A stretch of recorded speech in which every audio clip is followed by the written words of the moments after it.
तो स्वागत है आपका एक नई वीडियो में।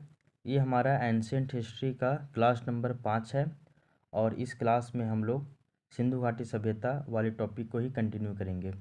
तो जैसा कि अगर हम लोग देखें पिछले 4 क्लास में हम लोग सिंधु घाटी सभ्यता का इंट्रोडक्शन, सिंधु घाटी सभ्यता का उत्पत्ति और उसका उद्भव, उसके बाद सिंधु घाटी सभ्यता में उत्पन्न विवाद के कारण पढ़े। इसके अलावा देखें तो हड़प्पा सभ्यता के उद्भव के संबंध में इतिहासकारों का मत देखे, जिसमें हम लोग 3 तरह का इतिहासकारों का मत देखे। एक है आपका विदेशी जो आपका सभ्यता है इसका प्रभाव, दूसरा है हम लोग आर्य उत्पत्ति का सिद्धांत और तीसरा जो है वो आपका देशी क्रमिक सिद्धांत, इसके बारे में पढ़े। उसके अलावा सिंधु घाटी सभ्यता का विस्तार देखे और इससे संबंधित जो है प्रमुख स्थल देखे, जिसमें हम लोग हड़प्पा, मोहनजोदड़ो, चन्हुदड़ो, लोथल और धौलावीरा की चर्चा किए डिटेल से। इसके अलावा हम लोग सिंधु घाटी सभ्यता की विशेषताएं देखें, जिनमें से सबसे पहले हम लोग सिंधु घाटी सभ्यता की विशिष्ट पहचान देखें, जिसमें हम लोग नगर नियोजन की बात किए और नगर नियोजन यानी कि टाउन प्लानिंग में हम लोग भवन निर्माण, जल प्रबंधन, सड़कें, कुएं, स्नानागार और अन्नागार की बात किए। इसके अलावा देखें तो सिंधु घाटी सभ्यता का सामाजिक जीवन पढ़े, जिसमें सामाजिक स्थिति, सामाजिक वर्ग, परिवार, भोजन, स्त्रियों की दिशा या दशा, आभूषण, श्रृंगार, वस्त्र, मनोरंजन के साधन, यातायात के साधन, औषधियाँ, औजार और उपकरण और अंतिम संस्कार के बारे में पढ़े। इसके अलावा हम लोग सिंधु घाटी सभ्यता का राजनीतिक जीवन पढ़े थे, जो कि आपका ज़्यादा विस्तृत नहीं है। आज की क्लास में हम लोग सिंधु घाटी सभ्यता का जो है वो आपका सिंधु घाटी जो सभ्यता है, इस सभ्यता का आर्थिक जो जीवन है यानी कि आर्थिक जो व्यवस्था है इसके बारे में हम लोग पढ़ेंगे। और आर्थिक व्यवस्था में हम लोग कृषि, पशुपालन, व्यापार और व्यवसाय, साथ ही विदेशी व्यापार और शिल्प एवं उद्योग के बारे में पढ़ेंगे। इसके बाद हम लोग जो है वो सिंधु घाटी सभ्यता का जो आपका धार्मिक जीवन है, जिसमें मातृ देवी की पूजा, योनि पूजा, शिव पूजा, वृक्ष पूजा, सूर्य पूजा, पशु पूजा, नदी पूजा और जो आपका अन्य प्रथाएं हैं, इन सभी के बारे में हम लोग आज डिटेल से पढ़ने वाले हैं। तो सिंधु घाटी सभ्यता के बारे में आने वाले 2 से 3 क्लास और आएंगे, जिसमें आपका पूरा सिंधु घाटी सभ्यता जो है वो पूरा कंप्लीट हो जाएगा। ठीक है, तो आइए हम लोग आज स्टार्ट करते हैं सिंधु घाटी सभ्यता का आर्थिक जीवन और आपका धार्मिक जीवन के बारे में। तो यहाँ तक हम लोग इसके बारे में पढ़े थे पिछले क्लास में। आज से हम लोग आर्थिक जीवन के बारे में पढ़ेंगे।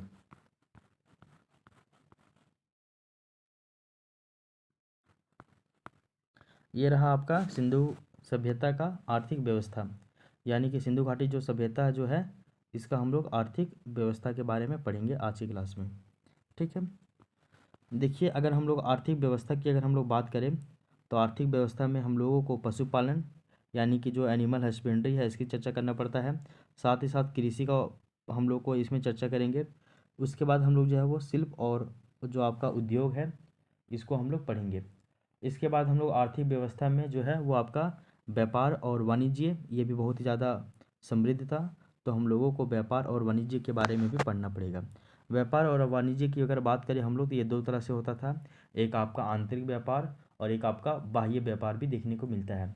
आंतरिक बात करें तो ये आपका देश के भीतर ही हुआ करता था, ठीक है। और अगर हम लोग बाह्य की बात करें तो विदेशों के साथ होता था यानी कि दूसरे सभ्यताओं के साथ भी सिंधु घाटी सभ्यता के लोग व्यापार वगैरह किया करते थे। जैसे कि सुमेरियन सभ्यता, जिसको मेसोपोटामिया की सभ्यता कहा जा रहा है, इन सभी सभ्यताओं के साथ भी जो है वो आपका व्यापार वगैरह चलता था। तो आज की क्लास में हम लोग आर्थिक व्यवस्था के बारे में पढ़ेंगे और आर्थिक व्यवस्था में पशुपालन, कृषि, शिल्प उद्योग और व्यापार वाणिज्य के बारे में पढ़ना पड़ेगा। ठीक है, तो आइए इसके बारे में हम लोग देखते हैं। तो बताया जा रहा है कि सिंधु सभ्यता से संबंधित अनेक स्थल हैं जो खुदाई से प्राप्त हुए हैं और वो जो अवशेष हैं वो इस बात को प्रमाणित करते हैं कि सिंधु जो वासी हैं तो सिंधु वासियों का आर्थिक जीवन अत्यंत ही सुखद रहा होगा। तो देखिए जब हम लोग सिंधु घाटी सभ्यता से संबंधित अभी तक वर्तमान में 2025 तक देखें तो ये 1500 से भी ज़्यादा स्थलों की खोज हो चुकी है।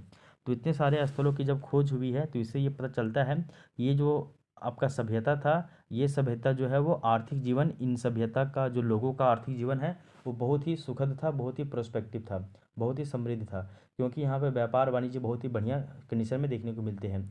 यहाँ पे एक प्रॉपर आपका टाउन प्लानिंग देखने को मिलता था और इतना सुव्यवस्थित ढंग से यहाँ पे सारा कुछ अरेंजमेंट था कि लगता था कि ये जो है वो आपका कोई आपका ग्रामीण सभ्यता नहीं थी बल्कि नगरीय सभ्यता सभ्यता थी। और यहाँ पे आपका जो है सभी लोग अमीर होंगे, लगभग लगभग अधिकांश लोग। तो ये इनका जो आर्थिक जीवन है वो अत्यंत सुखद, ये हम लोगों को ज्ञात होता है कि इनका जो जीवन है वो क्या है, अत्यंत सुखद सुखद रहा होगा। आगे देख लीजिए, सिंधु सभ्यता में आर्थिक व्यवस्था के अंतर्गत कई प्रकार के कार्य किए जाते थे जो कि निम्नलिखित हैं। अगर हम लोग देखें आर्थिक व्यवस्था यानी कि आर्थिक जो क्रियाकलाप है, तो आर्थिक क्रियाकलापों में हम लोग सबसे पहले बात करते हैं कृषि की, यानी कि एग्रीकल्चर की बात करते हैं। और ये जो एग्रीकल्चर है इसके बारे में हम लोग देखते हैं। एग्रीकल्चर में देखें तो यहाँ पे आपका बोला जा रहा है कि हड़प्पा सभ्यता की अर्थव्यवस्था का जो स्वरूप है वो आपका कृषि आधारित था, यानी कि इसका जो स्वरूप था वो पूरी तरीके से कृषि के ऊपर ही डिपेंड था। यहाँ के जो लोग हैं वो कृषि कार्य को ज़्यादा महत्व देते थे, यहाँ पे करते भी थे। बताया जा रहा है कि गेहूँ और जौ जो है यहाँ की प्रमुख खाद्यान्न थी, यानी कि अगर हम लोग प्रमुख प्रमुख फूड ग्रेन्स की बात करें तो वो आपका गेहूँ है, जौ है इत्यादि। संभवतः यहाँ पे धान की खेती से सिंधुवासी के जो निवासी है वो परिचित नहीं थे। बताया जा रहा है धान का जो खेती है इससे ये लोग परिचित नहीं थे, ठीक है ना, क्योंकि इसका जो है वो कहीं भी ज़्यादा साक्ष्य नहीं मिला है। साक्ष्य मिला भी है कहीं कहीं पे चावल के भूसी वगैरह बहुत ही कम मात्रा में मिला है। तो इनसे बताया जा रहा है ये लोग ज़्यादा जो है इससे परिचित नहीं थे धान की खेती से। हालांकि जौ और गेहूँ के जो है वो फसल बहुत ज़्यादा मिले हैं, जिससे बताया जा रहा है कि ये लोग जो है वो इससे बहुत ही ज़्यादा परिचित होंगे। इसके बाद अगर हम लोग देखें तो बताया जा रहा है कि लोथल और रंगपुर से बाजरे की खेती का साक्ष्य मिला है। तो दो प्लेस है, एक है आपका लोथल, ठीक है ना, तो दो दो प्लेस के बारे में याद रखिएगा, एक है लोथल और दूसरा है आपका रंगपुर। इन दोनों प्लेस से जो है वो आपका प्लेसेस से वो आपका बाजरे की खेती का साक्ष्य मिला है। और बताया जाता है कि हड़प्पा से जो है वो मटर तथा तिल के जो है वो बीज देखने को मिलते हैं। तो हड़प्पा से जो है वो आपका मटर और तिल वगैरह देखने को मिलते हैं, उनके साक्ष्य। खुदाई में जो है वो सूती वस्त्रों का भी अवशेष मिला है। तो अगर सूती वस्त्र का अवशेष मिल रहा है तो कहने का मतलब है सूती वस्त्र कैसे बना, कपास से बना, तो मतलब यहाँ पे कपास की खेती होती होगी, इसका भी जो है वो अनुमान लगाया गया था। ठीक है, तो हड़प्पा से मटर और तिल का भी साक्ष्य मिला है, और खुदाई से जो है वो आपका सूती वस्त्रों के अवशेष भी मिलने के जो है वो अनुमान मिलते हैं, मतलब सूती वस्त्र मिले हैं, जिससे जो अनुमान लगाया गया यहाँ पे कपास की खेती का भी हुआ करता होगा खेती, है ना। आगे देख लीजिए, जबकि अगर फलों में अगर हम लोग बात करें तो फलों में नारियल, केला, खजूर, अनार, तरबूज, खरबूज इत्यादि की खेती होने के प्रमाण मिलते हैं। ठीक ना, ये सभी हम लोग अनुमान नहीं लगाते हैं, ये सब कोई एकदम परफेक्ट नहीं है कि ऐसा होता ही होगा, ये प्रमाण के आधार पर हम लोग बोल रहे हैं। तो हड़प्पा सभ्यता जो है वो आपका उसका स्वरूप पूरी तरीके से कैसा था, अर्थव्यवस्था का, वो आपका कृषि आधारित था। और थोड़ा बहुत इन लोग पशुपालन भी साथ ही साथ करते थे। तो इन लोग कृषि के साथ साथ जो है वो एक और भी सहयोगी कार्य करते थे जिसको हम लोग बोलते हैं पशुपालन। तो कृषि और पशुपालन साथ ही साथ चल रहा है। ये जो कृषि है वो आपका दो तरह का हो रहा है, एक आपका बगानी और एक आपका खाद्यान्न। बगानी मतलब जैसे कि फल फ्रूट लगा दिए हैं, कुछ कुछ सब्जियां वगैरह लगा दी हैं, साथ ही साथ जो खाद्यान्न में हम लोग गेहूँ है, जो है, इन सभी की बात करते हैं। इसका ये लोग जो है काफ़ी ज़्यादा मात्रा में यूज करते थे। धान की खेती ज़्यादा होता नहीं था, उसका कुछ ही बहुत ही सीमित मात्रा में जो है वो साक्ष्य वगैरह मिला है। सूती वस्त्र के साक्ष्य मिले हैं, जिससे अनुमान लगाया जाता था कि ये लोग जो है वो कपास की खेती वगैरह भी किया करते होंगे। ठीक है, आगे देख लीजिए, यहाँ पे बताया जा रहा है कि खेती का कार्य पाषाण तथा कांस्य उपकरणों की सहायता से किया जाता रहा होगा। जैसे हम लोग देखते चलते हैं कि जब हम लोग स्टोन एज यानी पाषाण काल की बात करते हैं, जिसको 3 भागों में बांटा गया था, एक आपका पूरा पाषाण, एक आप मध्य पाषाण और एक है आपका नवपाषाण। तो हम लोग देखे थे जो आपका पूरा पाषाण काल है, यहाँ पे जो लोग हैं वो आपका हंटिंग और फूड फूड गैदरिंग का काम करते थे, यानी कि आपका खेटक और आपके खाद्य संग्रहक का काम करते थे। वहीं अगर हम लोग मध्य पाषाण की बात करें तो यहाँ पे जो लोग हैं वो आपके पशुपालन यानी कि एनिमल हस्बेंड्री के काम करने लगते थे, और साथ ही साथ कुछ कुछ हंटिंग भी करते थे। वहीं अगर हम लोग नवपाषाण की बात करें तो यहाँ पे जो लोग हैं वो आपका ये पशुपालन स्टार्ट कर ही दिए थे। तो पशुपालन और आपका कृषि यानी कि एग्रीकल्चर दोनों एक ही साथ साथ चल ही रहे थे। तो बताया जा रहा है कि यहाँ पे जो लोग हैं पहले बड़े बड़े पत्थरों का यूज़ करते थे, फिर आपका थोड़ा सा माइक्रोलिथ पत्थरों का यूज़ करने लगे, फिर आपका एकदम फ्लिंट स्टोन का जो है पत्थरों का यूज़ करने लगे। इस तरह से अलग अलग टूल्स का यूज़ करते थे। फिर इन्हीं टूल्स का जो है ये लोग यूज आपका क्या करने में करते थे, तो आपका कृषि कार्य करने में भी करते थे। तो कृषि कार्य करने में आपको बताया गया था पहले लो पत्थर का यूज़ करते थे, फिर ये लोग धीरे धीरे तांबा से परिचित हुए थे, तांबा का यूज़ करते हैं। तांबा उतना मुलायम उतना कठोर नहीं था, बहुत मुलायम था, तो उसमें तांबा में टीन को मिला दिए तो वैसा बन गया कांसा। फिर लोग कांसा का यूज़ करने लगे। बाद में लोहे का खोज हुआ होगा बहुत साल बाद। लोहे का खोज तो अब लगभग लगभग आपका वैदिक काल में हुआ था, 600 BC में, 600 ईसा पूर्व में। तो उस समय तो सिंधु घाटी उससे बहुत पहले ही था। तो लोहे का कहीं भी साक्ष्य नहीं मिलता है, ठीक है ना। तो यहाँ पे प्रायः पत्थर, कांसा और आपका तांबा का ही यूज होता होगा जो है वो कृषि कार्य में। आगे देख लीजिए कि यहाँ बताया जा रहा है कि हल से खुदाई करते थे ये लोग, और एक साथ दो फसलें उगाने की भी तकनीक ये लोग जानते थे। तो ये लोग ना एक साथ दो दो फसलें उगाया करते थे, ठीक है। तो जो है सिंधु सिंधुवासी जो लोग हैं वो हल से खुदाई वगैरह करते थे और साथ ही साथ एक साथ जो है वो दो फसलों का यहाँ पे उगाने की जो तकनीक है वो उनसे भी ये लोग परिचित थे और एक साथ दो दो फसल उगाते थे। ऐसा जो साक्ष्य है वो कालीबंगा की खुदाई से प्राप्त हुआ है। तो कालीबंगा से जो है हम लोगों को एक साथ दो फसलों का साक्ष्य देखने को मिलता है। आगे देख लीजिए, एक प्लेस आपका मोहनजोदड़ो है और आपका जो बनावली है। तो मोहनजोदड़ो एवं बनावली से हल जैसी संरचना का साक्ष्य प्राप्त हुआ है। तो अगर हम लोग देखें तो मोहनजोदड़ो और आपका जो बनावली है, यहाँ पे एक संरचना मिला है जो कि एकदम हल के जैसा ही है। तो हल जैसी संरचना का साक्ष्य यहाँ से प्राप्त हुआ है। अन्नागारों की प्राप्ति से लगता है कि अनाज का उत्पादन अधिशेष यहाँ पे होता होगा।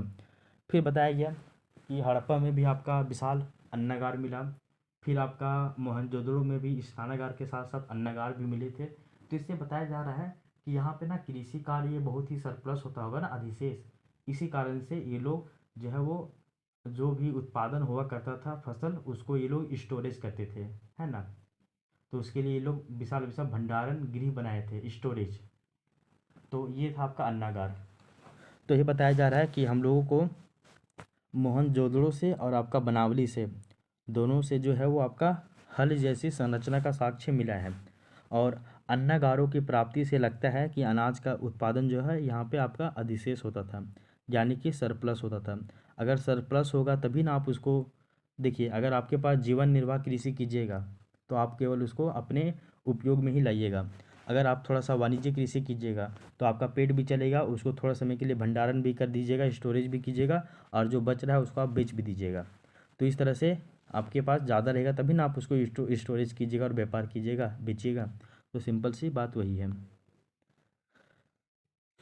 तो बोला क्या क्या बोला गया है कि खेती का कार्य पाषाण तथा कांस्य उपकरणों की सहायता से किया जाता था और हल से खुदाई ये लोग करते थे। और साथ ही साथ ये लोग जो है वो दो फसल को एक साथ बोते थे। और कालीबंगा से खुदाई हुआ है तो वहाँ से ये सब साक्ष्य मिला है। मोहनजोदड़ो और बनावली से आपका हल जैसी संरचना का साक्ष्य मिला है। और साथ ही साथ जो है वो अन्नागारों की प्राप्ति से ऐसा लगता है कि यहाँ पे जो अनाज का उत्पादन है वो बहुत ही ज़्यादा सरप्लस में, यानी कि अधिशेष में होता होगा। ठीक है, आई होप ये वाला भी पॉइंट आपको समझ में आ गया होगा। अब जो है वो हम लोग इसके आगे की चर्चा करते हैं। तो बताया जा रहा है कि इससे एक अनुमान यह भी लगाया जा सकता है कि कर जैसी किसी संरचना में अनाज की ही वसूली की जाती होगी या की जाती रही होगी। तो बताया जा रहा है एक और एजम्पशन है, अनुमान लगाया जा रहा है ऐसा कि यहाँ पे ना टैक्सेशन जैसा भी कोई संरचना होता होगा। और अगर टैक्सेशन जैसा कोई संरचना होगा तो उसमें टैक्स के रूप में जो है वो अनाज की ही वसूली की जाती रही होगी। तो टैक्स के रूप में जो है वो आपका अनाज ही जो है वो अनाज ही दिया जाता होगा, अनाज का ही वसू जो है वो वसूली की जाती होगी। फिर बताया जा रहा है यहाँ पे कि यहाँ पे हम लोगों को कई सारे सिलबट्टे, औखली, चक्की इत्यादि की भी प्राप्ति होती है, जिससे पता चलता था कि यहाँ पे जो अनाज को पीसने की भी परंपरा थी। तो अनाजों को पीसने की भी परंपरा है, वो ट्रेडिशन यहाँ पे भी देखने को मिलता है, क्योंकि यहाँ से हम लोगों को सिलबट्टे, ओखली और चक्की का भी प्रमाण देखने को मिला था इस सभ्यता में। तो कृषि तो यहाँ पे बहुत ही ज़्यादा विस्तृत अवस्था में देखने को मिलती है। और इसका कुछ कुछ एग्जाम्पल भी देंगे और इसको हम लोग थोड़ा सा डायमेंशन इसका थोड़ा हम लोग बढ़ाकर इसको लिखने का प्रयास करेंगे। तो आई होप ये वाला भी जो पॉइंट है वो आपको समझ में आया होगा। तो बताया जा रहा था कि कृषि के बारे में सब कुछ बताया गया। फिर बोला गया कि जो है यहाँ पे जो है वो कि कर जैसी कोई संरचना होगी जिसमें अनाज को ही प्रायः वसूली के रूप में लिया जाता होगा। यहाँ पे सिलबट्टे, ओखली, चक्की ये सभी मिला है, जिससे ये प्रमाणित होता है कि यहाँ पे जो अनाज है, जो फूड ग्रेन्स है, इनको जो है वो पीसा जाता रहा होगा। ठीक है, आई होप ये वाला पॉइंट आपको क्लियर हो गया है। इसके बाद हम लोग देखते हैं नेक्स्ट, वो है आपका पशुपालन। तो पहला देखिए हम लोग कृषि, दूसरा देखेंगे हम लोग पशुपालन। पशुपालन की बात करें तो दूसरा पशुपालन हो जाएगा, यानी कि एनिमल हस्बेंड्री की बात करते हैं हम लोग। ठीक है, ये रहा एनिमल हस्बेंड्री यानी कि पशुपालन। पशुपालन को जो है वो कहीं कहीं पे आपका रियरिंग भी कहा जाता है और एनिमल हस्बेंड्री भी कहा जा रहा है। आगे देखिए, बताया जाता है कि पशुपालन कृषि के साथ साथ सहयोगी कार्य के रूप में प्रचलित था। तो एक तरफ तो लोग ये कृषि कर ही रहे थे, और कृषि के साथ साथ में एक वो जो है वो आपका सहयोगी कार्य करते थे, और वो था आपका पशुपालन। तो कृषि के साथ साथ पशुपालन भी ये लोग साथ ही साथ कर रहे हैं। ठीक है। बताया जा रहा है कि यहाँ पे कि भूमि एवं चारागाहों की उपलब्धता के लिए अनुकूल व्यवस्था का आभास मिलता है। तो यहाँ पे बताया जा रहा है कि यहाँ बताया जा रहा है कि सिंधु घाटी सभ्यता में पशुपालन जो है वो कृषि के साथ साथ सहयोगी कार्य के रूप में प्रचलित था। और बताया जा रहा है कि भूमि और जो चारागाह है इसकी उपलब्धता के लिए इसके लिए अनुकूल व्यवस्था का भी आभास मिलता है। यानी कि यहाँ पे जो मौसम था, जो एरिया था, यहाँ पे आपका भूमि भी पर्याप्त मात्रा में था और आपका चारागाह भी पर्याप्त मात्रा में यहाँ पे अवेलेबल था। तो पशुओं को पालने में भी जो है वो किसी भी तरह का कोई भी प्रॉब्लम नहीं होगा। तो चारागाह भी बहुत ही ज़्यादा था, और आपका जो है वो भूमि भी यहाँ पे बहुत ही ज़्यादा अधिक मात्रा में था। तो इन लोग के लिए पालने के लिए एकदम अनुकूल व्यवस्था मिल रहा था पशुओं को पालने के लिए। यहाँ बताया जा रहा है कि जो इंस्क्रिप्शन हुआ करते थे, जो मुहर, तो मुहरों पर कुबड़दार वृषभ का अंकन सबसे ज़्यादा मिलता है। तो जो आपका मुहरें आती है उस मुहरों पर जो आपका कुबड़दार वृषभ है इसका सबसे ज़्यादा अंकन मिलता है। तो मुहरों पर कुबड़दार वृषभ का सबसे अधिक जो है वो अंकन मिलता है, और इससे यह माना जाता है कि निश्चित ही यह जो है वो पालतू पशु रहा होगा। कौन? कुबड़ वाला जो सांड है सो कुबड़ वाला सांड को ही वृषभ कहा जा रहा है। तो कुबड़दार वृषभ यानी कि कुबड़दार जो सांड है इसका सबसे ज़्यादा जो अंकन है वो आपका मुहरों पर मिलता है। तो इससे यह मान्यता लगता है कि ये जो जानवर है वो अवश्य पालतू रहा होगा। आगे देख लीजिए, अगर हम लोग देखें तो और ये जो है वो लोगों के लिए अत्यंत उपयोगी भी होगा। तो कुबड़ का जो यूज़ बहुत ज़्यादा हो रहा है मोहरों पर, तो इससे ये मान्यता मिलता है कि ये जो है मतलब कि अवश्य ही पालतू रहा होगा, और साथ ही साथ जो है वो आपका ये अत्यंत उपयोगी पशु होगा इसमें समाज में।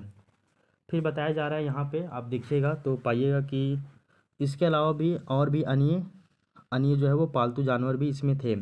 जैसे कि हम लोग देखें तो गाय, भैंस, कुत्ता, सूअर, भेड़, बकरी, हिरन, खरगोश इत्यादि इसके भी साक्ष्य मिले हैं। फिर देखिए तो पक्षियों में बात करें तो आपका मुर्गा, बत्तख, तोता, हंस इत्यादि को भी पालने का भी साक्ष्य मिलता है। तो जानवर को भी पाला जा रहा है और पक्षियों को भी पाला जा रहा है। तो ये हो गया आपका व्यापार। व्यापार के अलावा देख लीजिएगा आप, थर्ड जो है तीसरा पॉइंट है आपका है वो है व्यापार एवं व्यवसाय। तो फिर हम लोग अब व्यापार और व्यवसाय की चर्चा करते हैं। तो इसमें बताया जा रहा है कि सिंधु घाटी सभ्यता जो है वो इसमें आंतरिक और इसमें बाह्य दोनों प्रकार के व्यापार जो है वो उसकी उन्नत अवस्था देखने को मिलती है। तो यहाँ पे आपका आंतरिक व्यापार भी होता था और यहाँ पे बाह्य व्यापार भी होता था, और इन दोनों की जो है वो आपका उन्नत अवस्था जो है वो यहाँ पे देखने को मिलती है। बताया जाता है कि जो व्यापारी है मुख्यतः जलीय मार्ग से व्यापार करते थे। तो जो भी व्यापारी है वो ज़्यादातर जो है वो आपका जलीय मार्ग से व्यापार किया करते थे, और हालांकि स्थल मार्ग से भी व्यापार के साक्ष्य मिले हैं। तो स्थल मार्ग और आपका जल मार्ग यानी कि जलीय मार्ग ये दोनों अवेलेबल था। ज़्यादातर व्यापारी जो है वो जलीय मार्ग का ही प्रयोग करते थे, क्योंकि देश से विदेशों में भी सामान एक दूसरे में ट्रांसपोर्ट होता था, तो उसका भी यूज होता था। हालांकि जो है वो आपका स्थल मार्ग का भी जो है वो यूज हम लोगों को देखने को मिलता है। ऐसे ही देखिएगा तो यहाँ मिलता है कि हालांकि स्थल मार्ग से व्यापार का कोई भी साक्ष्य प्राप्त नहीं हुआ है। फिर बोला गया है कि सोर्तगोई जो कि अफगानिस्तान में है, तो सोर्तगोई या सोर्तघई, तो सोर्तघई या फिर कहीं कहीं पे सोर्तगोई भी लिखा जाता है।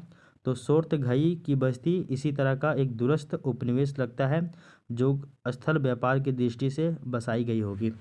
तो एक ऐसा होता ना कि हम लोग कहीं लंबे सफ़र करके आ रहे हैं व्यापार करके, तो बीच में हम लोग स्टॉप लेते हैं, स्टॉपेज के लिए कुछ कुछ जगह बनाते हैं। तो वैसे ही एक जगह था आपका अफ़गानिस्तान में सोर्तगोई। तो अफ़गानिस्तान में एक जगह था सोर्तगोई। तो जब लोग जो है वो भारत से व्यापार करते करते जो मध्य एशिया तक जाते होंगे या मेसोपोटामिया तक जाते होंगे, सुमेरियन सभ्यता तक, तो बीच में एक जगह है सोर्तगोई जो कि अफगानिस्तान में है। यहाँ पे जाके वे लोग रेस्ट किया करते होंगे, ऐसा मान्यता है। तो ये बताया जा रहा है कि ये लोग जलीय मार्ग का भी प्रयोग कर रहे हैं और साथ ही साथ ये लोग जो है वो स्थल मार्ग का भी प्रयोग कर रहे हैं। और हम लोग देखते हैं कि स्थल मार्ग का प्रयोग जो कर रहे हैं, इसमें हम लोग एक एग्जांपल देखते हैं कि सोर्तगोई जो है बस्ती, ये आपका अफगानिस्तान में है, जो कि दूरस्थ उपनिवेश यहाँ पे लगता है कि जो कि मतलब कि स्थल मार्ग से व्यापार करने के लिए वहाँ पे जाके एक तरह से ये एक आपका स्टॉपेज बना हुआ था कि यहाँ पे सामान को रखा जाता होगा, यहाँ से फिर आगे फर्दर भेजा जाता होगा, ऐसा कुछ था। तो बताया जा रहा है कि सोर्तगोई की बस्ती इसी तरह का एक दूरस्थ उपनिवेश लगता है। तो ये आपका एक दूरस्थ उपनिवेश था सोर्तगोई की बस्ती। बोला जा रहा है कि जो स्थल व्यापार की दृष्टि से बसाई गई होगी। तो स्थलीय जो व्यापार है, इसके लिए एक इसी दृष्टि से एक दूरस्थ उपनिवेश बनाया गया होगा सोर्तगोई को अफगानिस्तान में। आगे देख लीजिए, बताया जा रहा है कि सिंधु सभ्यता का जो नगर है, तो सिंधु नगरों में कच्चे माल एवं प्राकृतिक संसाधनों का अभाव था, जिसे व्यापार के द्वारा ही पूरा किया जा सकता है। तो देखिए, सिंधु घाटी सभ्यता में कई सारे व्यापार जब हम लोग देखते हैं तो कई सारे वस्तुओं का जो है वो आपका आदान और प्रदान हुआ करता था। कई सारे वस्तुएं जो है वो यहाँ से दूसरे देशों में और दूसरे देशों से यहाँ पे सामान मंगाए जाते थे। यहाँ पे अगर हम लोग सामान की बात करें तो यहाँ पे कच्चे माल यानी कि रॉ मटेरियल, इसका थोड़ा सा अभाव था। प्राकृतिक संसाधनों का, यहाँ पे नेचुरल जो रिसोर्सेज है उसका थोड़ा सा अभाव था। इस कारण से व्यापार के द्वारा इन सभी चीज़ों को जो है वो पूर्ति किया जाता था। अगर हम लोग बात करें तो दक्षिण भारत में एक जगह है आपका मैसूर। तो दक्षिण भारत में एक जगह है मैसूर, उस मैसूर से जो है वो आपका सोना मंगवाया जाता था। वहीं अगर हम लोग देखें राजस्थान, तो राजस्थान से जो है वो आपका तांबा मंगवाया जाता था। वहीं अगर हम लोग बात करें बलूचिस्तान, तो बलूचिस्तान और मद्रास, इन दोनों से भी आपका तांबा मंगवाया जाता था। तो बलूचिस्तान, मद्रास और आपका राजस्थान, यहाँ से तांबा मंगवाया जाता था, राजस्थान के खेतड़ी से खास करके। वहीं दक्षिण भारत में जो मैसूर है, यहाँ से सोना मंगवाया जाता था। इसके अलावा देख लीजिएगा तो अजमेर, कश्मीर और जो आपका काठियावाड़ है, तो अजमेर, कश्मीर और आपका काठियावाड़, यहाँ से बहुमूल्य जो है वो आपका पत्थर वगैरह मंगाए जाते थे। ठीक है। और आप अगर देखिएगा तो हम लोग ये भी पाते हैं कि कई सारे जो है वो आपके और भी जो है अलग अलग वस्तुएं वगैरह मंगाई जाती थी, व्यापार वगैरह हुआ करता था। तो इसको भी आप याद रखिएगा कि सिंधु घाटी सभ्यता में कच्चे माल यानी कि रॉ मटेरियल, कच्चे पदार्थों का और प्राकृतिक संसाधनों का थोड़ा सा अभाव था, जिसको व्यापार के द्वारा ही पूरा किया जाता था। तो ठीक है, दो चार गो एग्जाम्पल दे दीजिएगा, उससे आपका जो है वो काम चल जाएगा। इसके बाद जो है नेक्स्ट आप बतलाइएगा, यहीं पे जो है वो थोड़ा सा विदेशी व्यापार को भी इसी में जिक्र कर दीजिएगा। आंतरिक व्यापार तो आप बता दिए हैं कि ये जितना भी जगह बताया है ये सभी जो है वो आपका आंतरिक व्यापार से संबंधित था। अब हम लोग जो है वो थोड़ा सा विदेशी व्यापार की तरफ भी थोड़ा सा मूव करते हैं। अब विदेशी व्यापार को भी हम लोग थोड़ा सा डिटेल से बता देते हैं। यहाँ बताया जा रहा है कि अफ़गानिस्तान, पहले तुर्कमानिया बोला जाता था तुर्कमेनिस्तान को। तो अफ़गानिस्तान, तुर्कमेनिस्तान, मेसोपोटामिया, जिसको सुमेरियन सभ्यता भी कहा जा रहा है, जो कि आपका इराक में था। इसके अलावा ईरान, फारस की खाड़ी इत्यादि देशों से भी कच्चा माल आया करता था। तो आपका देशीय आंतरिक जो है व्यापार बतेबे किए, फिर आपका विदेशी व्यापार भी होता था, वहाँ से भी कच्चा माल मंगवाया जाता था। और इसमें अलग अलग धातुओं और विभिन्न प्रकार के बहुमूल्य जो है वो पत्थरों का व्यापार किया जाता था। तो यहाँ पे जो है वो आवश्यक जो भी धातु था, धातुओं का, ठीक है ना, आवश्यक जो भी धातु है उन धातुओं का, और साथ ही साथ विभिन्न प्रकार के बहुमूल्य पत्थरों का भी यहाँ पे व्यापार वगैरह किया जाता था। इसी क्रम में अगर आप देखिएगा तो पाइएगा कि हड़प्पा सभ्यता का बाहरी व्यापार आंतरिक व्यापार की अपेक्षा अधिक विस्तृत और व्यापक था। तो अभी बताया जा रहा है कि हड़प्पा सभ्यता में आंतरिक व्यापार भी था और आपका बाह्य व्यापार भी था। तो इसमें बताया जा रहा है कि जो आपका आंतरिक व्यापार, जो आपका बाह्य व्यापार था, विदेशी व्यापार, वो आंतरिक व्यापार से भी ज़्यादा विस्तृत था और व्यापक था। ठीक ना, वो ज़्यादा ही विस्तृत और व्यापक था। अतः यह कहा अतः यह भी कहा जा सकता है कि हड़प्पा सभ्यता की समृद्धि का एक प्रमुख कारण यहाँ का अनुकूल विदेशी व्यापार भी था। तो देख लीजिए, तो हड़प्पा सभ्यता का समृद्धि यानी कि यह बहुत ज़्यादा प्रोस्पेक्टिव था। इसका एक मेजर रीज़न ये भी था कि यहाँ पे एक अनुकूल विदेशी व्यापार यहाँ पे मौजूद था, मतलब अनुकूल विदेशी व्यापार होता था। तो अनुकूल जो विदेशी व्यापार है ये भी जो है वो आपका हड़प्पा सभ्यता का समृद्धि का एक महत्वपूर्ण कारण बना। तो ये भी जो है वो आपका हड़प्पा सभ्यता का समृद्धि का एक महत्वपूर्ण कारण बना। अगर हम लोग इसी में देखें तो आपसी आदान प्रदान अर्थात जो वस्तु विनिमय पद्धति है यानी कि बार्टर जो सिस्टम है, इसके द्वारा ये जो है वो वस्तुओं का आदान प्रदान होता था। तो आंतरिक व्यापार की बात करें या फिर जो विदेशी व्यापार की बात करें तो उस समय कुछ मुहरों वगैरह के द्वारा जो मुहरें थी, मुहरों के जो आपका जो मुहर था, मुहर के द्वारा भी व्यापार हुआ करता था। कुछ कुछ सिक्के वगैरह तो ऐसा कुछ खास नहीं मिले हैं। और यहाँ पे जो है वस्तु विनिमय प्रणाली यानी कि बार्टर सिस्टम, आपसी आदान प्रदान जिसको बोलते हैं, ये भी उस समय चलता होगा। इन्हीं के द्वारा जो अधिकांश व्यापार वगैरह होता होगा। फिर देख लीजिए, विभिन्न स्थलों से हम लोगों को तराजू, बाट, पैमाना इत्यादि मिले भी हैं, जिससे व्यापार में माप तोल प्रणाली का भी प्रचलन का प्रमाण मिलता था। तो बताया जाता है कि यहाँ पे बहुत सारा तराजू, बाट, पैमाना भी मिला है, जिससे ये अनुमान लगाया जाता है कि यहाँ पे जो है वो व्यापार में माप तोल का जो प्रणाली है, उस माप तोल के प्रणाली का भी प्रचलन था। यानी कि जो सामान का ये लोग आदान प्रदान करते थे, जो सामान खरीदते थे, वो ऐसे ही नहीं खरीदते थे, उसमें जो है वो नाप तोल कर उसको बेहतर तरीके से खरीद बिक्री किया जाता था। ठीक है, तो इस वाले वर्ड को भी आपको समझना होगा। तो बताया जा रहा है, तो अगर कभी भी सवाल उठे कि सिंधु सभ्यता का जो समृद्धि का क्या क्या कारण है, तो इसमें एक कारणों में आप विदेशी व्यापार बताइएगा कि अनुकूल यहाँ पे विदेशी व्यापार था, ये भी कहीं ना कहीं एक समृद्धि का कारण था। और लोग जो है वो आपसी आदान प्रदान अर्थात वस्तु विनिमय प्रणाली के द्वारा ही यहाँ पे जो है व्यापार वाणिज्य वगैरह किया करते थे। और यहाँ पे अलग अलग स्थलों से हम लोगों को अलग अलग तराजू, माप तोल की इकाइयाँ, पैमाना मिला है, जिससे ये हम लोगों को पता चलता है कि व्यापार में माप तोल के प्रणाली का प्रचलन ये सभी हुआ करता था। ठीक है, इसके अलावा अगर हम लोग चौथा पॉइंट देखें, वह है आपका शिल्प और उद्योग। तो चौथा पॉइंट हो जाएगा आपका शिल्प और उद्योग की बात करते हैं हम लोग। ठीक है, और इसमें हम लोग क्या क्या देखते हैं वो देखिए। तो नेक्स्ट हम लोग शिल्प और उद्योग की चर्चा करते हैं। तो बताया जाता है कि हड़प्पा सभ्यता में शिल्प और उद्योग जो है वो आपका उन्नत अवस्था में मिलने का प्रमाण मिलता है। तो हड़प्पा सभ्यता में जो भी शिल्प और जो आपका उद्योग था वो आपका एकदम उन्नत अवस्था में था, बहुत ही बेहतर स्थिति में था। फिर बताया जा रहा है कि सिंधु सभ्यता से कपड़े के अवशेष मिले हैं, जो कि कपड़ा बुनाई के शिल्प का स्पष्ट साक्ष्य है। तो यहाँ पे जो भी कपड़ा वगैरह मिले हैं, तो अभी पहले ही आपको बताया गया था जो लोग हैं वो आपका सूती वस्त्रों का और ऊनी वस्त्रों का प्रयोग करते थे। और जो आपका ये जो वस्त्र है ये आपका सिलाई वगैरह वाला बनता है। तो सिलाई वाला होता है क्योंकि हम लोगों को जो है वो आपका सिलाई का मतलब कि सुई वगैरह का भी साक्ष्य मिला है उस समय। तो बताया जा रहा है कि ये लोग जो है वो आपका कपड़ों का बुनाई वगैरह भी करते थे। तो इसके लिए तो वो लोगों का यहाँ पे जो है वो शिल्प का भी हम लोगों को साक्ष्य मिला है, क्योंकि जो लोग हैं वो बुनाई करते थे।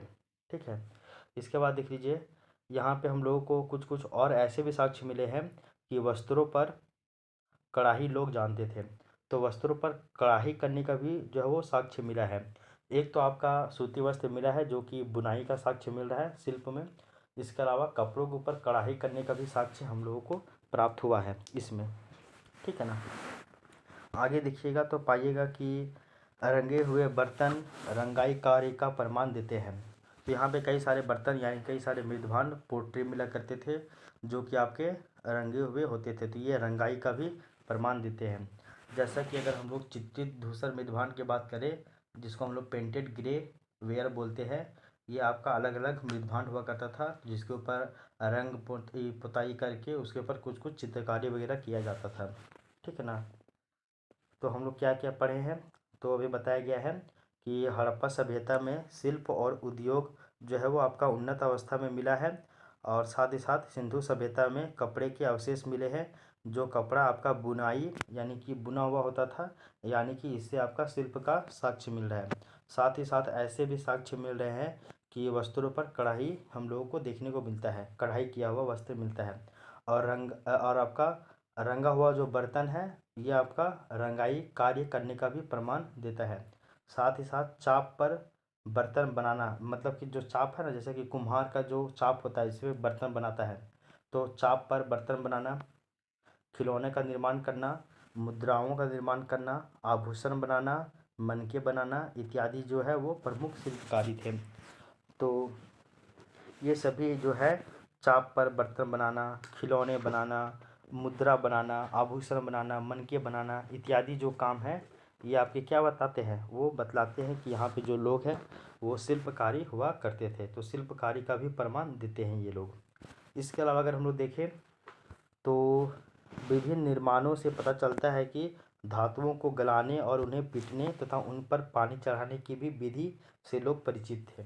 तो अलग अलग अगर हम लोग साक्ष्य देखें तो पता चलता है कि जो धातु है, धातु को कैसे गलाया जाता है, धातु को कैसे पीटा जाता है और धातु के ऊपर कैसे पानी चढ़ाया जाता है, ये विधि से भी लोग परिचित थे। क्योंकि हम लोग जानते हैं कि पहले मनुष्य के द्वारा पहला यूज किया गया जो धातु है वो आपका तांबा है। तांबा जो धातु था उतना ज़्यादा वो मजबूत नहीं हुआ करता था, जिस कारण से हम लोग देखते हैं कि वो जो धातु है तांबा, उससे क्या होता था कि वो जो तांबा है, तांबा से ज़्यादा वो उतना बेहतर तरीके से उसका यूज नहीं हो पाता है। तो तांबा में टीन को मिला दिया गया, टीन को, तो इससे एक नया धातु बन गया, मतलब कांसा। और ये जो कांसा है ये थोड़ा सा तांबा की अपेक्षा में थोड़ा सा मजबूत था। तो ये लोग जानकारी इनको था तभी ना ये लोग कर पाए कि तांबा को कैसे इसमें हम लोग को नया परत मिलाना है, कैसे क्या करना है क्या नहीं करना है। तो इस तरह बताया जा रहा है कि धातुओं को गलाने का, धातुओं को पीटने का और उस पर पानी चढ़ाने का जो है तकनीक, इनसे ये लोग परिचित थे इस विधि से। ठीक है ना। इसके अलावा देख लीजिए बढ़ईगिरी उपकरण निर्माण। तो बढ़ईगिरी भी यहाँ पे होता था, उपकरण निर्माण भी होता था, ईंट का उद्योग, नाव का निर्माण, मोहरे बनाना, शिल्प उद्योग आदि जो है वो प्रमुख क्षेत्र थे जो कि यहाँ पे उद्योगों की स्थापना की गई थी। तो ईंटों के लिए बनाने के लिए अलग उद्योग, नाव बनाने के लिए अलग उद्योग, मोहरे बनाने के लिए अलग उद्योग, फिर आपका शिल्प उद्योग, बढ़ईगिरी काम करने के लिए जो फर्नीचिंग का जो काम है, उसके फर्नीचर का जो काम है उसको करने के लिए अलग अलग उद्योग यहाँ पे बनाए गए थे।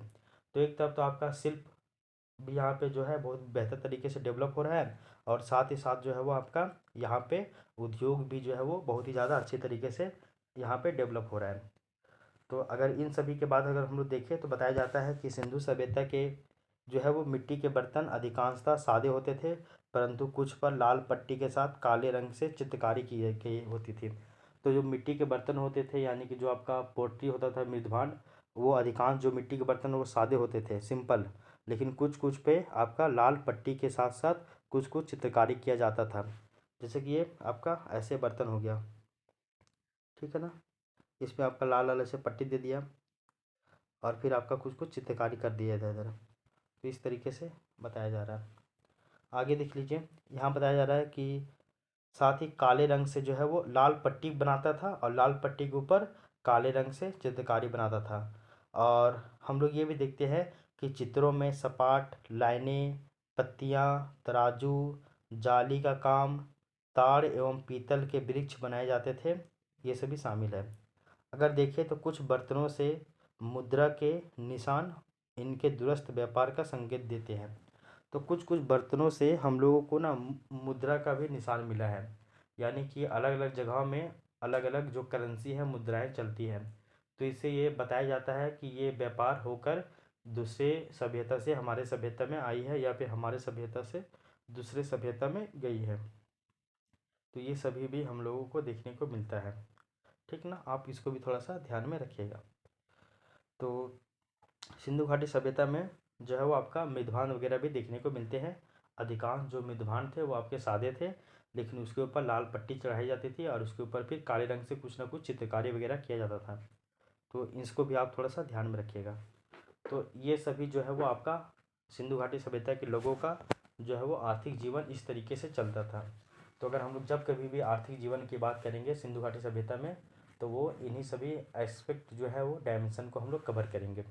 तो अगर हम लोग देखें सिंधु घाटी सभ्यता में हम लोग क्या क्या पढ़े हैं, तो सबसे पहले अगर हम लोग देखें सिंधु घाटी सभ्यता में आज की क्लास में हम लोग अगर हम लोग आर्थिक जीवन की बात करेंगे तो इसमें हम लोग जो है वो सबसे पहले कृषि पढ़े, कृषि के बाद पशुपालन पढ़े, पशुपालन के बाद हम लोग जो है व्यापार और वाणिज्य पढ़े, जिसमें हम लोग आंतरिक व्यापार और आपका बाह्य व्यापार दोनों पढ़े। विदेशी व्यापार, आंतरिक व्यापार से भी ज़्यादा विस्तृत और व्यापक आपका विदेशी व्यापार ही था। इसके अलावा हम लोग उद्योग और शिल्प के बारे में पढ़े डिटेल से, और इस तरह से जो है वो आपका आर्थिक व्यवस्था सिंधु घाटी सभ्यता का ये कंप्लीट हो जाता है। अब जो है वो हम लोग इसके बारे में थोड़ा सा धार्मिक जीवन के बारे में पढ़ते हैं, और क्योंकि धार्मिक जीवन जो है वो थोड़ा सा आपका इम्पोर्टेंट हो जाता है यहाँ से, ठीक ना। तो अब हम लोग थोड़ा सा धार्मिक जीवन के बारे में देख लेते हैं, धार्मिक जीवन जो है वो आपका क्या कहता है। तो अब हम लोग जो है नेक्स्ट सिंधु घाटी सभ्यता का आर्थिक जीवन तो पढ़ लिए हैं। अब हम लोग जो है वो सिंधु घाटी सभ्यता का धार्मिक जीवन यानी कि जो आपका रिलीजियस कैसा लाइफ था इन लोगों का वो हम लोग देखते हैं। और अगर हम लोग धार्मिक जीवन की बात करें तो इसमें हम लोग मातृ देवी की पूजा इसके बारे में पढ़ेंगे, योनि पूजा इसके बारे में पढ़ेंगे, उसके बाद पशुपति नाथ की जो पूजा है जिसको हम लोग शिव पूजा कहते हैं इसको पढ़ेंगे, इसके बाद आपका सूर्य का पूजा पढ़ेंगे, उसके बाद वृक्ष का पूजा, नदी का पूजा, और इसके अलावा जो अन्य प्रथाएं हैं इनके बारे में हम लोग पढ़ते हैं। तो धार्मिक जीवन में इन सभी जो डायमेंशन को हम लोगों को कवर करना पड़ता है। अगर हम लोग इसमें देखें तो बताया जा रहा है कि सिंधु सभ्यता धर्म के विषय में जानने के लिए पुरातात्विक स्रोतों का ही सहारा लेना पड़ता है, क्योंकि हम लोग जानते हैं कि सिंधु घाटी सभ्यता के बारे में जो भी आपका साहित्यिक स्रोत उपलब्ध है उनकी लिपि ऐसी है जिनको आज तक पढ़ा नहीं जा सका है। इस कारण से हम लोग सिंधु घाटी सभ्यता को आदि ऐतिहासिक काल कहते हैं, आदि ऐतिहासिक सभ्यता कहते हैं। इसलिए हम लोगों को यहाँ पे जो है इसके बारे में जानकारी प्राप्त जो है वो केवल पुरातात्विक स्रोतों से ही होता है, और पुरातात्विक स्रोत में कुछ लिखा नहीं है, वो जो मिला है उसके आधार पे हम लोग कोई कहानी बना लेते हैं, अपने से मान लेते हैं कि ऐसा हुआ होगा वैसा हुआ होगा, हालांकि ऐसा हो ये ज़रूरी नहीं है। तो सिंधु सभ्यता के धर्म के विषय में जानने के लिए हम लोग के पास केवल पुरातात्विक स्रोतों का ही सहारा लेना पड़ता है, उसी के पास हम लोग जाते हैं। आगे देख लीजिए, सिंधु सभ्यता से यानी सिंधु स्थलों से किसी भी मंदिर या फिर समाधि या फिर अन्य पूजनीय स्थलों का अवशेष नहीं मिला है। तो यहाँ पे किसी भी तरह का कोई भी मंदिर का अवशेष नहीं मिला, किसी भी तरह कोई भी समाधि का जो है वो अवशेष नहीं मिला, और आपका कोई भी जो है वो पूजनीय स्थल इसका भी जो अवशेष यहाँ पे नहीं मिला। आगे देखिए, तो कुछ स्थलों से यज्ञ वेदी के चिन्ह हम लोगों को मिला है।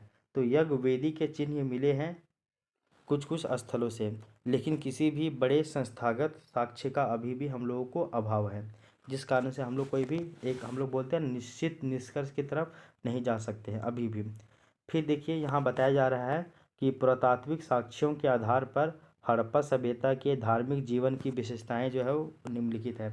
तो हम लोग जो भी यहाँ पे बात करेंगे वो आपका पुरातात्विक साक्ष्यों के आधार पे ही सारा बात यहाँ पे हम लोग कहेंगे। जैसा अगर हम लोग देखें तो पहला है आपका मातृ देवी की जो है वो पूजा की जाती है। अभी बताया गया था कि सिंधु सभ्यता का जो लोग हैं वो आपका मातृ देवी की पूजा करते हैं, कैसे कैसे वो देख लीजिए। तो यहाँ बोला गया है कि मातृ देवी अर्थात सिंधु सभ्यता की खुदाई में मिली एक मूर्ति का नाम है, ठीक है। मातृ देवी जो है समझिए कि सिंधु घाटी सभ्यता में खुदाई किए हैं तो वहाँ पे एक मूर्ति मिला है, और वो जो मूर्ति है वो हम लोग देखते हैं कि मोहनजोदड़ो से मिला है। एक आपका डांस करते हुए मूर्ति मिला है, ठीक ना, उसको हम लोग बोलते हैं कांसे की मूर्ति है वो, उसको हम लोग बोलते हैं क्या, उसको बोलते हैं नटराज की मूर्ति, या फिर हम लोग बोलते हैं कांसे की नर्तकी की मूर्ति बोलते हैं। और ये जो है वो आपका उसको जो है वो मातृ देवी भी कहा जा रहा है। इसके अलावा अगर हम लोग देखें तो मातृ देवी की अनेक मूर्तियाँ भी प्राप्त हुई है, ठीक ना, और भी अनेक प्राप्त हुई है। अगर हम लोग देखें तो इनके पास से धूप जलाने, बलि देने, दीप जलाने आदि के भी अंकन का साक्ष्य मिला है। और ये जो मूर्ति है इस मूर्ति के आसपास में ही धूप को जलाने का, अगरबत्ती को जलाने का, बलि देने का और दिया दीप वगैरह जलाने का भी साक्ष्य हम लोगों को यहाँ से मिला है, ठीक है ना। आगे देख लीजिए, इनका भी अंकन मिलता है। आगे देख लीजिए, एक चीज़ बताया गया है कि नग्न नारी और उसकी योनि से निकलते पौधे का चित्रण भी प्राप्त हुआ है। तो एक नारी है जो कि नग्न अवस्था में है और उसके योनि से एक पौधा निकल रहा है, उसका भी चित्र देखने को मिलता है। आगे देख लीजिए, जो क्या बतलाता है कि जो नारी के माँ स्वरूप को यहाँ पे दर्शाया रहा है। तो ये जो अवस्था है वो आपका नारी के माँ स्वरूप को दर्शाता है। आगे देखिए, नारी मूर्तियाँ रुद्र रूप से, रुद्र रूप एवं सौम्य रूप दोनों तरह से यहाँ पे मिलती है। तो जो नारी की जो मूर्तियाँ हैं वो आपका रुद्र रूप यानी कि एकदम गुस्सैल वाली, और आपका सौम्य रूप यानी कि एकदम प्यार वाली, दोनों तरह का यहाँ पे देखने को मिल रहा है। जिससे अनुमान लगाया जाता है कि अम्बा और काली स्वरूप लिए हुए मूर्तियों का उद्धार मिलता है। तो अम्बा जो है वो आपका सौम्य स्वरूप, और जो आपका काली जो है वो आपका एकदम रुद्र रूप ये धारण किए हुए बताया रहा है। ये जो आपका रुद्र और आपका जो सौम्य रूप है, ये दोनों अम्बा और आपका काली स्वरूप को ही दर्शा रहा है, एक तरह से ऐसा मान्यता है। आगे देख लीजिए, मूर्तियों का आधार मिलता है। आगे देख लीजिए, इन्हीं आधारों पर कहा जा सकता है कि हड़प्पा सभ्यता का मातृ देवी की पूजा करना प्रमुख धार्मिक विशेषता थी। तो इन सभी के आधार पर हम लोग क्या कहते हैं, वो कहते हैं कि हड़प्पा सभ्यता में जो है वो मातृ देवी की जो पूजा करना इनकी एक धार्मिक विशेषता हुआ करती होगी। ये भी हम लोग जो है वो केवल पुरातात्विक साक्ष्यों के आधार पे एजम्पशन है, वो हम लोग एजम्पशन के आधार पे बोल रहे हैं। ऐसा अगर होता हो कि नहीं होता हो उस समय, वो ऐसा कोई फिक्स नहीं है, लेकिन हम लोग को ये ऐसा लग रहा है, तो वो हम लोग केवल केवल एजम्पशन के आधार पे अपने मान्यता दिए हैं कुछ कुछ।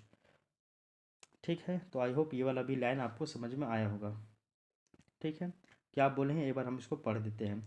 तो मातृ देवी अर्थात सिंधु सभ्यता की खुदाई में मिली एक मूर्ति का नाम है। मातृ देवी की अनेक मूर्तियां भी प्राप्त हुई है। इनके पास धूप जलाने, बलि देने, दीप जलाने आदि के अंकन का भी जो है वो साक्ष्य प्राप्त हुआ है। नग्न नारी और उसके योनि से निकलते पौधे का चित्रण भी प्राप्त हुआ है, जो नारी के माँ स्वरूप को दर्शाता है। नारी मूर्तियाँ रुद्र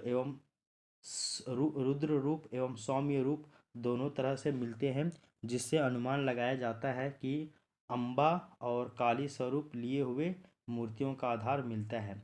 और इन्हीं आधारों पर कहा जाता है कि हड़प्पा सभ्यता का मातृ देवी की पूजा करना प्रमुख धार्मिक विशेषता रही होगी। इसके अलावा हम लोग सेकंड पढ़ते हैं योनि पूजा। योनि पूजा क्या है वो देख लीजिए।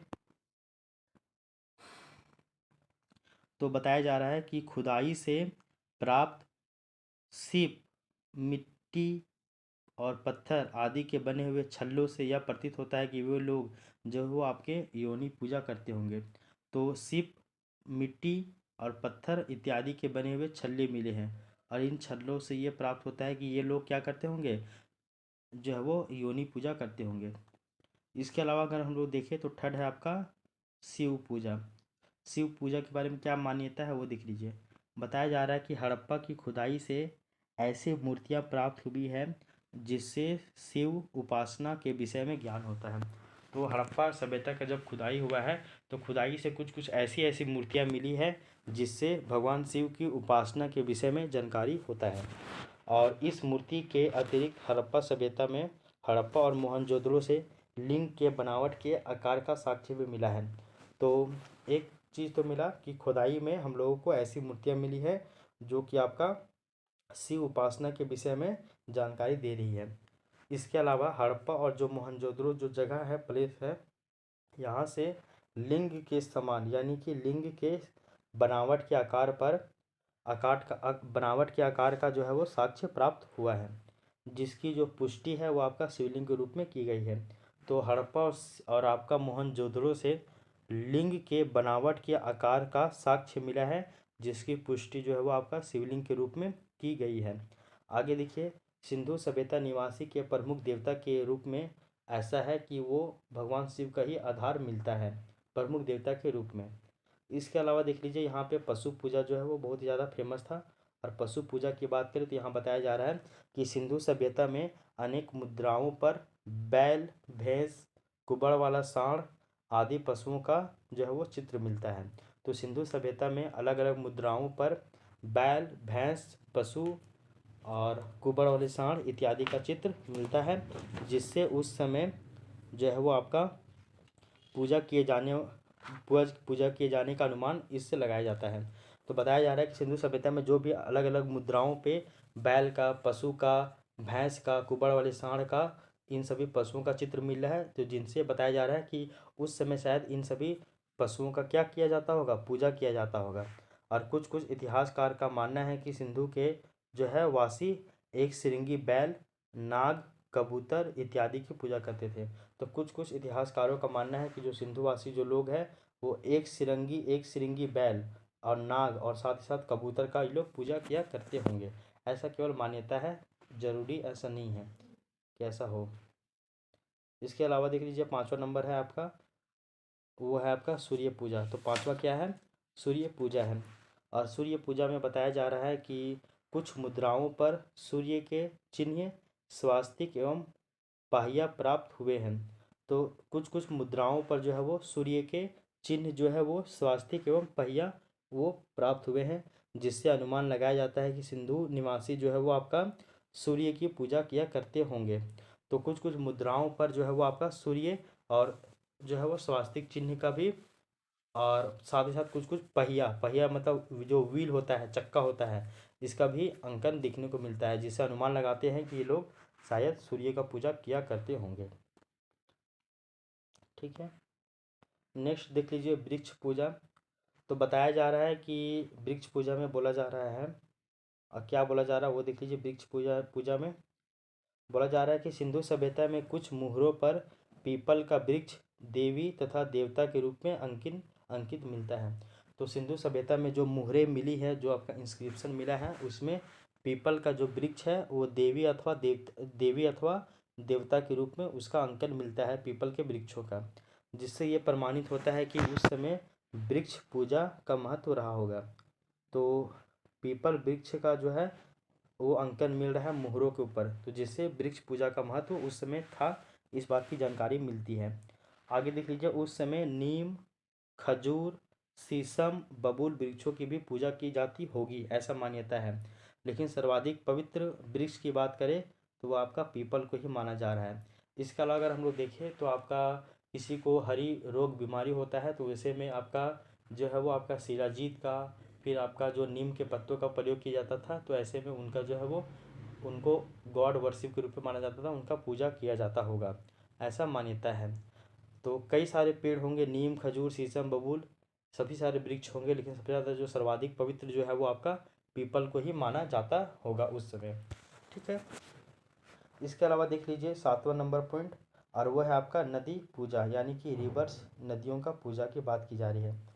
तो बताया जाता है कि नदी पूजा जो है वो, ये नदी पूजा किए जाने का कोई सटीक प्रमाण तो नहीं मिलता है, लेकिन विशाल स्नानागार तथा जो स्नान कुंड है, इसको देखकर इतिहासकारों का ये विचार है कि उस समय जल पूजा या फिर नदी पूजा किया जाता होगा।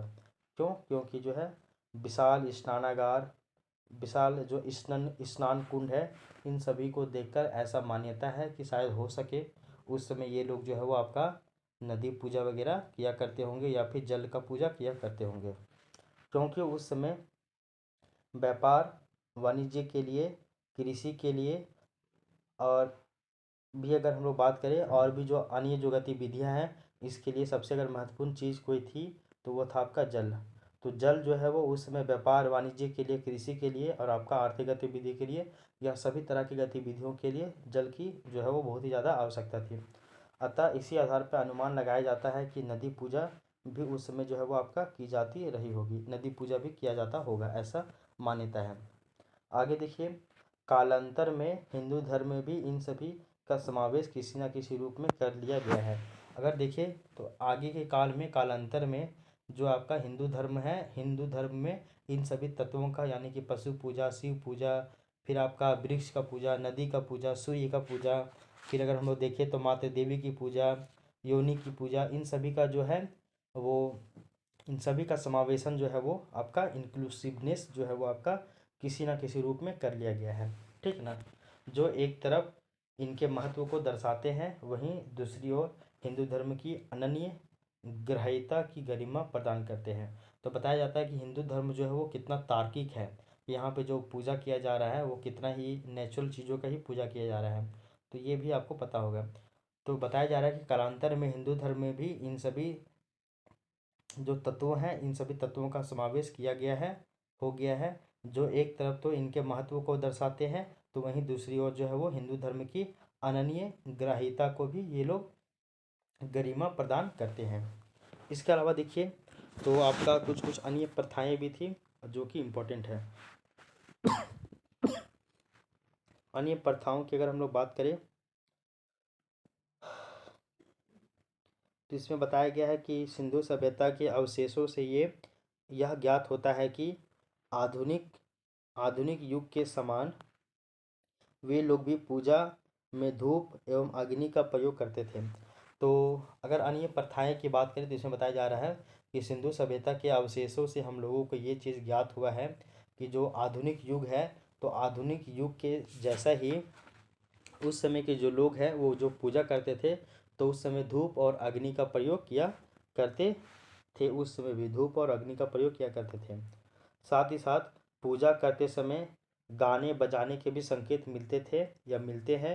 इसके अलावा कई अनेक अनेक जो है वो ताबीज़ों के भी प्रमाण हम लोगों को मिलते हैं। तो इससे कुछ कुछ इतिहासकारों का ये भी मत है कि सिंधु निवासी जो है वो अंधविश्वास में, झाड़ फूक में, जादू टोना में उन लोग भी विश्वास किया करते होंगे, ऐसा उन लोगों का मानना है। ठीक है ना।